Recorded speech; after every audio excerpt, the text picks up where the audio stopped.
2024 ini kira-kira tantangan dan peluang terbesar apa sih yang sudah dirasakan menjalankan Bohopana? Especially di tahun ini sudah berjalan semester 1, semester 2 ke depannya bagaimana targetnya, bagaimana tantangannya silahkan. Tantangannya ya, aduh kalau tantangan udah terlewati nggak inget. Kalau sudah Tantangannya terlewati sebenarnya, ya. iya jadi lupa semua. Nggak sih sebenarnya biasanya ya momen paling crowdednya kita dan omset terbagusnya kita itu momen raya. Dan setiap kali kita sudah selesai raya, begitu selesai, kita harus mikirin untuk raya tahun depan. Padahal kita nggak tahu nih tahun depan tuh tren fashionnya kayak gimana, kayak gitu. Jadi lumayan itu sih. Terus kayak misalnya raya tahun ini kan sukses nih. Jadi kayak lumayan ada pressure untuk wah harus lebih sukses dari tahun ini kayak gitu. Stylenya harus kayak lebih wow daripada tahun ini kayak gitu. Supaya jadi sebenarnya waktu kita ngeluarin collection itu tuh orang tuh udah kebiasaan sama orang, wah kok Bohopana bisa kepikiran ya ngeluarin style kayak gini gitu. Jadi kayak ada pressure itu setiap kali ngeluarin style tuh harus yang bikin orang amazed gitu. Jadi ya itu R&D-nya berapa lama tuh Mbak Devi kalau untuk bikin collection yang kalau collection collection Natal, besar collection ya. raya? Kalau Natal sih lebih cepat ya. Itu kan collection kecil gitu. Kalau raya kan itu benar-benar dijualnya di kalau tahun ini Februari, Maret, April, 3 bulan gitu. Jadi hampir setahun sih, hampir 1 tahun. Iya. Oh jadi misalnya nanti next year itu Februari Maret lagi, berarti udah dari sekarang iya, udah dari R&D sekarang, buat, udah dari kapanan sih? benchmark Anda untuk desain collection Anda tuh dari mana saja Mbak Devi? Produk-produk Inditex ya.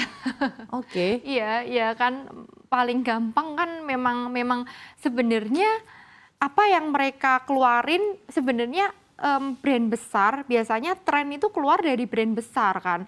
Yang pertama kan desainer brand kan. Terus brand yang di tengah nyontoh yang itu, yang lebih bawah benchmarknya atasnya lagi kayak gitu. Gitu sih. Jadi Anda selalu melihat beberapa brand-brand yang memang, tapi bukan brand-brand benchmarkingnya bukan brand-brand Indonesia ya, brand luar juga ada?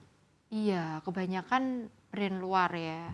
Soalnya kayak rada sombong, tapi memang Bohopana biasanya di-copy sama brand lain. Jadi nggak ada yang kita copy nih di Indonesia kayak gitu. Nggak ada yang nggak ada yang bisa Jadi Anda selalu melihat benchmarkingnya ke brand-brand luar gitu ya? Iya, tapi kan nggak semua bisa dicontoh persis gitu. Harus disesuaikan sama taste-nya orang Indonesia juga. Sekarang saya ingin menanyakan dari aspek keuangan ya. Jadi kan kita ketahui juga bahwa beberapa bulan ini Bank Indonesia menaikkan suku bunga menjadi 6,25%. Jadi dan ini juga akan berimplikasi terhadap pinjaman ke perbankan dan lain-lain. Nah, apakah suku bunga tinggi atau era suku bunga tinggi yang sedang melanda keadaan keuangan Indonesia ini juga berpengaruh terhadap performa bisnis Anda? Apakah ada dari segi keuangan yang menjadi beban tersendiri dengan adanya era suku bunga tinggi atau bagaimana? Atau so far masih bootstrapping jangan-jangan? Enggak sih, aman-aman aja sih. Gitu ya? Benar-benar aman sih. Oke, jadi memang tidak berpengaruh sama sekali lagi dengan era suku bunga tinggi ini ya? Enggak. Kalau inflasi juga tidak ada sesuatu yang Anda melihat daya beli masyarakat juga tetap baik-baik saja ya? Yes. Kayaknya karena kita bermain di pasar yang sangat aman ya, karena itu buat anak kan. Dan buat itu anak, sesuatu jadi yang harus dibeli. Orang tua itu kalau mau ngasih buat anak ya semua yang terbaik gitu. Jadi ya kita nggak kena sih. Dan harga juga relatively affordable dengan kualitas yang baik gitu terus ya. ini kebutuhan primer juga kan. Dan soalnya kalau anak itu badannya nambah 1 kilo 2 kilo aja harus pakai baju yang size-nya beda. Jadi ya selalu aman. bisa membeli gitu ya. Beli lagi. Mbak Devi, saya juga mau nanya mengenai hal ini. Kan sebenarnya lagi terjadi di luar negeri ini inflasi lagi naik ya. Jadi cukup tinggi harga-harga barang mahal. Nah tadi Anda menyampaikan beberapa bahan raw materials Anda kan sebenarnya banyak juga yang source-nya dari luar negeri. Ada nggak sih kenaikan harga yang terjadi di raw materials? Enggak. Makanya bingung juga. Itu sama kayak 2 tahun yang lalu kita itu raw materials-nya turun 25%. Gitu. Jadi Turun kalau dulu 25%. 100.000 misalnya, sekarang tuh 75.000 gitu. Oke, karena apa tuh kira-kira? Apakah eh sourcing-nya atau seperti apa? Mungkin ya, mungkin. Waktu itu saat pandemi itu kita masukin kapas dari luar ke sini itu karena katanya misalnya biasa dalam 1 minggu ada 50 pesawat yang ngangkut kapas itu ke Indonesia, nggak tahu cuman ke Indonesia atau kemana. Misalnya 50, waktu pandemi itu hanya bisa berangkat 3 kayak gitu. Jadi harganya melambung tinggi dan sekarang malah turun banget. 2024 ini dibandingkan pas pandemi? Yes, Oke. yes, yes. Dari kalau dibandingkan ke 2023 sendiri seperti apa? 2023 pertengahan itu sudah mulai turun. Oh, oke. Iya. Jadi ternyata malah pandemi ini cost-nya luar biasa dan sekarang malah relatif lebih rendah dibandingkan pada saat pandemi. Iya. Oke, Untuk raw menarik material sekali. ya. Iya. Oke. Cuma itu untuk kapasnya. Nah, untuk snapnya, maksudnya snap Si yang kancing itu. kancing yang besi, yang memang kita memang dari luar, dari Cina ya, snap besi itu emang naik. Cuman Oke. karena kita udah jadi pembeli awalnya dia, kita selalu dapat harga bagus, Oke. always. Terus misalnya ada pembeli lain yang beli lebih tinggi harganya dari kita. Oh, kayak jadi gitu. Anda sudah melok harga dari awal, jadi fluktuasi Nggak harga. di lock di atas itu sih, cuman Karena sudah kayak, pembeli dari awal. Iya, dikasih aja gitu. Oke. Dia emang bilang memang harganya. Jadi kayak misalnya kita dapat 500, orang lain dapat 800 kayak gitu. Iya, Kayak gitu.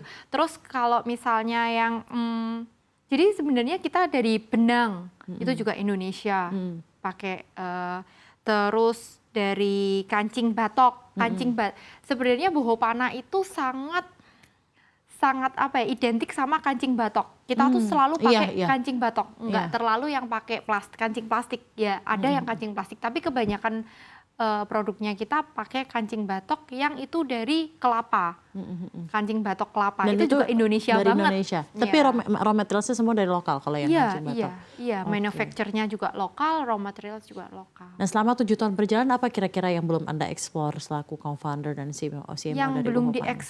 diekspor. Explore. Apakah ya maksudnya mendirikan store di sini ataukah misalnya contohnya membuat baju untuk keseluruhan keluarga, atau apa kira-kira yang masih belum Anda raih melalui Boho Panah? Apa ya? Kayak soalnya biasanya kalau punya ide, karena timku itu eksekutor yang sangat cepat dan bagus, biasanya kalau punya ide cepet banget dieksekusi gitu ya.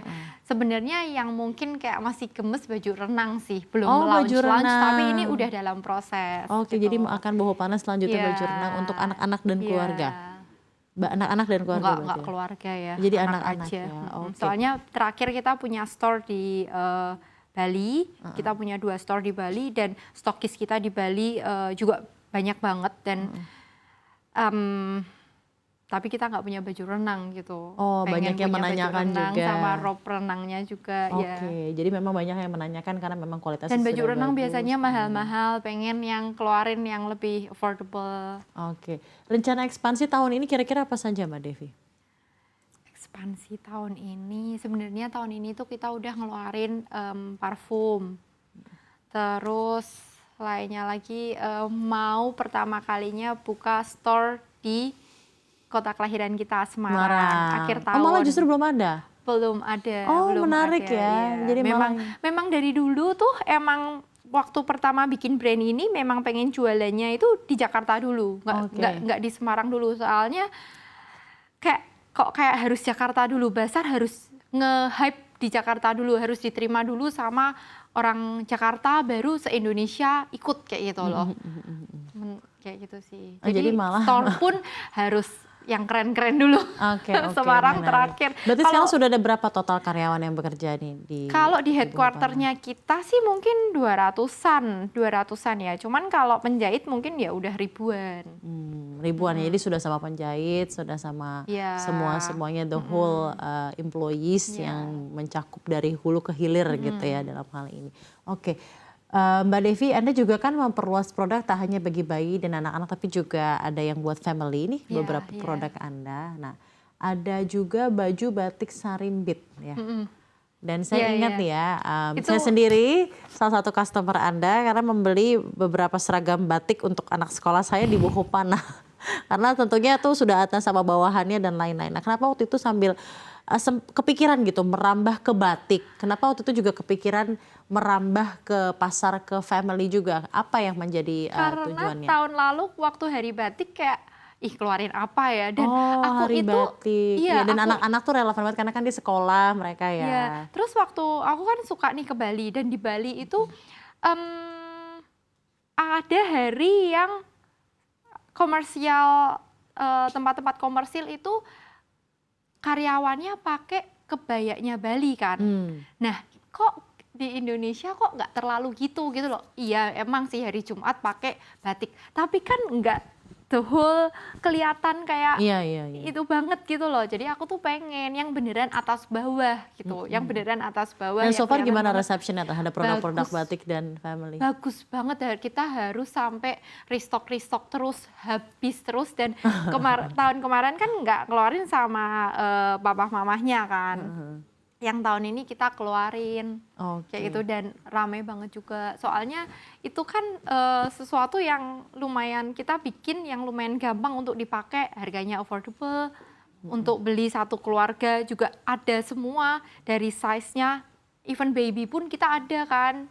Gitu sih. Banyak juga yang mengira Buhupana ini nih brand luar karena biasanya untuk photoshoot atau editorialnya tuh biasanya pakai model-model yang foreigner gitu, model-model Iya, iya, negara iya, asing gitu iya, ya iya, dalam hal ini. iya. Nah, adakah alasan tertentu mengapa sih setiap editorial itu kalau misalnya maksudnya memang very proudly local, alasannya kenapa memakai stylenya tuh style yang ke barat-baratan agak western ataukah yang memang sebenarnya salah satu strategi Anda untuk juga bisa diterima di pasar global? Sebenarnya enggak sih, enggak untuk diterima di pasar. Pertamanya kayak gitu, tapi ada alasan juga, soalnya orang Indonesia ngelihat kayak kalau photoshoot-nya pakai foreigner bule gitu kayak lebih terpercaya kayak gitu. Itu 4 tahunan yang lalu, 3 tahun, ya 3 tahun, 4 Itu tahun Anda yang merasa lalu seperti itu pandemi. ataukah Iya, memang benar? dan saya emang bener-bener mungkin 2 bulan yang lalu saya itu bikin vote di story Instagram, dan mereka masih setengah lebih bilang kalau kayak lebih terpercaya kalau modelnya bule kayak gitu. Ya, dan tapi 1 tahun belakangan atau 6 bulan belakangan ya lupa, aku sudah ngomong sama tim kayak menurutku kayak agak melelahkan gitu, orang Indonesia kayak masih white minded banget kan. Kayak melihat kalau modelnya bule kayak lebih bagus kayak gitu. Padahal kan kurang relevan ya. Kita market terbesarnya kita itu Indonesia, dan akan dipakai dengan anak-anak Indonesia dengan warna kulit yang pas jelas berbeda Iya. kayak gitu kan. Aku pengen emang bener-bener customer photoshootnya itu emang memperlihatkan customer kita nantinya gimana dipakai di customer kita nantinya kayak gitu. Makanya setengah tahun ini sebenarnya kita lebih banyak modelnya anak Indonesia. Oh, Dan jadi yang beberapa iya, waktu belakangan ini lebih banyak apa namanya warga negara Indonesia yes, yang yes, mulai. yes. Bagaimana receptionnya setelah yang tadinya sudah sangat-sangat very westernized gitu maksudnya Mungkin editorial dan beberapa sekarang? orang kayak happy, tapi mungkin beberapa lainnya aku pernah dengar kayak 1 bulan yang lalu gitu. Jadi brand-brand lain ngomong sama fotografer juga, kok sekarang kayak nggak bagus foto, kok Boho nih gimana sih? Soalnya yang dulu mereka lumayan, karena kita photoshootnya pakai bule, mereka juga brand lokal Oh, lainnya juga pakai bule. Ini kok gini kayak gitu. Terus tapi terakhir ini kan makanya kita photoshoot di Jepang, oke. tapi kita modelnya anak Warga. Indonesia yang tinggal di Jepang, atau beberapa kan karena ini musim liburan, jadi banyak orang Indonesia yang lagi jalan-jalan ke sana dan Juga jadi pengen beli jadi produk-produknya model, sesuai jadi dengan model sih, iya jadi Oh, modelnya oke, kita, karena menarik. kita kan 1 minggu photoshoot sama bikin konten tuh, kita 1 hari ada 2 atau 3 sesi photoshoot, dan kebanyakan ya memang semuanya anak Indonesia atau ya mungkin blaster Indo sama Jepang, karena ada orang Oke. Indonesia yang nikah sama orang Jepang kayak gitu. Iya, tapi Jadi ternyata aku ya all the ditanyain sama campaign ini timku ya. kayak mau nggak pakai agensi yang pakainya anak Jepang. atau bule atau yang pokoknya pakai agensi. Aku bilang enggak mau. Maunya yang Indonesia. Aku ngomong gitu supaya kayak ada apa ya, kayak belongingnya Iya, gitu of course. loh. Karena kan ya tentunya ini ada produk lokal Indonesia, Iya. walaupun sudah go global, tapi ini semua adalah ideasi dari anak Indonesia, maksudnya dari Anda dan co-founder lainnya, tentunya bisa membawa kebanggaan tersendiri ya untuk industri fashion dan juga tekstil di